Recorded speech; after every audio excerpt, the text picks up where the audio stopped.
मैनपुरी लोकसभा चुनाव को लेकर ब्रज प्रदेश अध्यक्ष रजनीकांत माहेश्वरी का बयान। नेताजी के आशीर्वाद से मिलेगी भारतीय जनता पार्टी प्रत्याशी को जीत। संसद में प्रधानमंत्री नरेंद्र मोदी को मुलायम सिंह के आशीर्वाद का जिक्र करते हुए दिया बयान। मुलायम सिंह ने जीते जी जो दिया था भाजपा को देश की सेवा करने का आशीर्वाद। नगर निकाय चुनाव को लेकर बोले रजनीकांत माहेश्वरी, जनता के सेवकों को दिया जाएगा टिकट, दलालों को रखा जाएगा दूर। फिरोजाबाद और आगरा नगर निगम के मसले पर रजनीकांत माहेश्वरी का बयान। संगठन को मजबूत करने वाले कार्यकर्ताओं पर है नजर, दी जाएगी टिकट। निकाय चुनाव को लेकर रजनीकांत माहेश्वरी ने किया अपना आरोप स्पष्ट। जनता की सेवा करने वाले निष्पक्ष और सख्त छवि के लोगों को भाजपा देगी नगर पंचायत, नगर पालिका और मेयर की टिकट। उत्तर प्रदेश में निकाय चुनाव का बिगुल बजने वाला है। साथ ही मैनपुरी लोकसभा का उपचुनाव आ चुका है। या यूं कहें कि सियासी विरासत को संभालने के लिए समाजवादी पार्टी ने ऐलान किया है। अब बारी है मुख्य प्रतिद्वंदी भाजपा की। भारतीय जनता पार्टी की क्या रणनीति है मैनपुरी उपचुनाव को लेकर, इस पर बातचीत करने के लिए हमारे साथ मौजूद हैं ब्रज प्रदेश के अध्यक्ष रजनीकांत माहेश्वरी जी। बात करेंगे।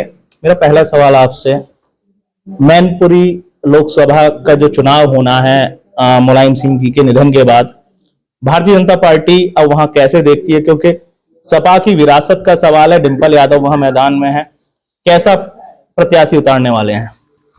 जहां तक विरासत का सवाल है, चाहे तो फिरोजाबाद हो, आजमगढ़ हो, रामपुर हो, बदायूं हो, ये सब विरासत जो है समाजवादी पार्टी की थी। केवल मैनपुरी बची है, बाकी रियासतें भारतीय जनता पार्टी में विलय कर चुकी हैं। और जो मैनपुरी शेष है, मैं विश्वास के साथ कह सकता हूं, जैसे निजाम हैदराबाद ने खुद आत्मसमर्पण करने के बाद में इस देश के सामने बाकी सत्ता सौंप दी थी, मुझे लगता है कि बहुत संघर्ष नहीं होगा।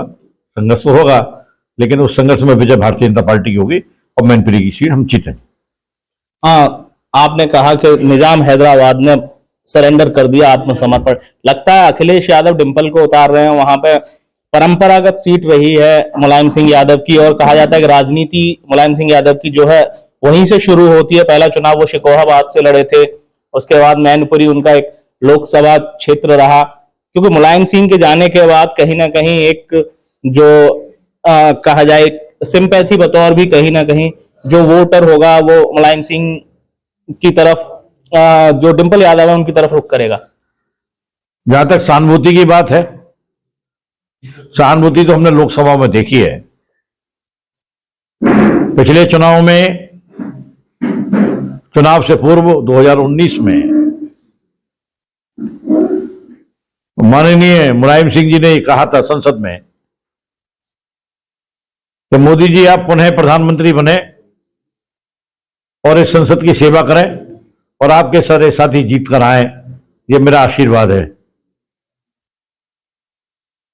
तो उन्होंने आशीर्वाद तो भारतीय जनता पार्टी को दिया है, तो डिंपल कैसे जीत जाएंगे? तो आप कहने का मतलब है कि मुलायम सिंह जी के बाद अब जो आशीर्वाद है वो भारतीय जनता पार्टी को मिलने वाला है। वहां पे भारतीय जनता पार्टी को ही आशीर्वाद मिलेगा। और मैं विश्वास के साथ कह सकता हूं, पिछली बार हमको 4,24,000 वोट मिले हैं मैनपुरी में, और 4,24,000 वोट मिलने के बाद में हम विजय के निकट थे। कुछ वोटों से ही तो हारे हैं, लेकिन इस बार वहां की जनता का यह कहना है कि भारतीय जनता पार्टी को ही जिताएंगे। अगर हम बात करें निकाय चुनाव की, 165 निकाय हैं ब्रज क्षेत्र के एरिया में, और इसमें क्या रणनीति रहेगी भारतीय जनता पार्टी? कई चेयरमैन के कार्यकाल ऐसे रहे हैं जिन्होंने मतलब कहीं ना कहीं जनता असंतुष्ट है उनसे। ऐसे में भारतीय जनता पार्टी क्या रणनीति रहेगी, किस तरह टिकट आवंटन होना है? क्योंकि आरक्षण भी अभी आना, आरक्षण पे भी बहुत स्थिति स्पष्ट नहीं है। क्या कहना है, क्या रणनीति के साथ मैदान में उतर रही पार्टी? जहां तक सिटिंग की बात है और टिकट गेटिंग की बात है, ये दोनों बातें यथार्थ नहीं है जी। गेटिंग और वेटिंग केवल उसी की होगी जो विनर है। विनर है, सिटिंग का कोई महत्व नहीं है। जिन लोगों ने काम नहीं किया उनकी टिकट कटेगी? नहीं, उनके साथ कोई हमारी कोई परोपकारी नीति थोड़ी है कि काम खराब करेगा उसके बाद भी उसको टिकट दे देंगे।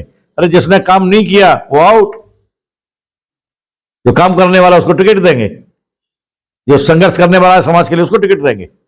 जो विभिन्न समाज की सेवा करता है उसको टिकट देंगे। तो जनता के बीच में सम्मान का पात्र है और जनता के बीच में काम करता है उसको जरूर टिकट मिलेगी, ताकि भारतीय जनता पार्टी के प्रत्याशी बनने के बाद वो जन सेवा के भी काम कर सके और विकास संबंधी भी काम कर सके। जो लोग पार्टी का लेबल लगा के लगातार थानों में घूमते रहे या फिर अधिकारियों के यहाँ लगातार चक्कर लगाते रहे, मैं स्पष्ट तौर पर सीधे सीधे संकेत दे रहा हूं, आप समझिएगा, क्या वो लोग दावेदारी करते हुए पार्टी तरजीह देगी क्योंकि जनता उनसे पहले ही आगे जा चुकी है?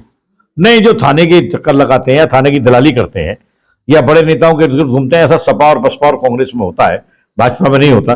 भारतीय जनता पार्टी सदैव इस ओर से चिंतनी रही है कि ऐसे कार्यकर्ता को टिकट दी जाए जो वास्तव में समाज का सेवक है। 6 मेयर हैं, उनके पार्षद, कैसे आगरा मेयर की हम बात करें क्योंकि आगरा करेंट बहुत नवीन जैन मेयर रहे हैं, अलीगढ़ की बात करें, फिरोजाबाद की बात करें, फिरोजाबाद में नूतन वर्सेज मनीष असीजा चलता रहा है। काम काज जनता के लिहाज से उतने नहीं हुए क्योंकि विधायक और मेयर की लड़ाई चलती रही, वहां कैसे देखेंगे? जहां तक विधायक और मेयर की लड़ाई का प्रश्न है, वो मानसिक मुटाव है या संगठन को बंटवारे वाला मुटाव है। मानसिक विकृतियां व्यक्ति में और आपसी मतभेद होते रहते हैं, उसको उस दृष्टि से न देखा जाए। वे पहले भी भारतीय जनता पार्टी के थे, आज भी भारतीय जनता पार्टी के साथ हैं। दोनों के विचार भारतीय जनता पार्टी के पक्ष में और पॉजिटिव है। अगर कोई आपस में विचार नहीं मिलता होगा तो भारतीय जनता पार्टी की नीति सिद्धांत और पार्टी की जो टिकट की निर्णायक भूमिका है उससे अलग है। तो ये थे हमारे साथ ब्रज क्षेत्र अध्यक्ष रजनीकांत माहेश्वरी जी, जो बता रहे थे कि निकाय चुनाव को लेकर स्थिति स्पष्ट है, ना तो दलाली का बोलबाला चलेगा, जो दलाल है उनको दूर रखा जाएगा, साथ ही जहां पर संगठन की दृष्टि से जो सकारात्मक चीजें आएंगी उन पर विचार होगा। रंजीत गुप्ता, APC।